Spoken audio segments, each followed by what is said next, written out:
আজকে আমি তোমাদের সাথে খুবই সিম্পল একটা পিঠের রেসিপি শেয়ার করব, কারণ আগামী কালকে গেছিল শুভ পৌষ সংক্রান্তি। তার জন্য আগে থেকে গুঁড়ো করে চালটাকে আরেকবার ছেঁকে নিলাম ভালো করে, আর এইদিকে গুড়টাকে ভালো করে গুঁড়ো করে নিলাম। এবার একটু একটু জল দিয়ে এটাকে ভালো করে একটা শিরার মতো তৈরি করে নিতে হবে, আর দেখতে হবে যাতে দানা ভাব একদমই না থাকে এর মধ্যে। আর আজকের এই পিঠেটি তোমরা এর আগে কে কে খেয়েছো আমাকে কিন্তু অবশ্যই কমেন্ট করে জানাতে ভুলবে না। আর দেখো এটা একদম শিরার মতো হয়ে গেছে। এর মধ্যে এখন চালের গুঁড়োটা অ্যাড করে দিতে হবে, আর সুন্দর করে মেখে সুন্দর একটা ব্যাটার তৈরি করতে হবে। তোমরা কিন্তু চাইলে এর মধ্যে কালো জিরে, কালো তিল অ্যাড করতে পারো, কিন্তু আমি করিনি। আমি শুধুমাত্র এখানে আদা বাটা অ্যাড করেছি সুন্দর একটা ফ্লেভার আনার জন্য।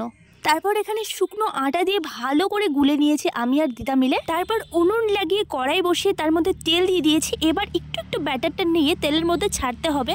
আর দেখো কত সুন্দর টকবগিয়ে পিঠেগুলো হয়ে যাচ্ছে। মাঝে মাঝে দিদা এইভাবে ব্যাটারটা একটু নাড়িয়ে নিচ্ছিল। তারপরে দেখো লুচির মতো আমার পিঠেগুলো একদম রেডি। ভালো লাগলে একটা লাইক করে দিও। দেখা হচ্ছে নেক্সট ভিডিও। Bye bye.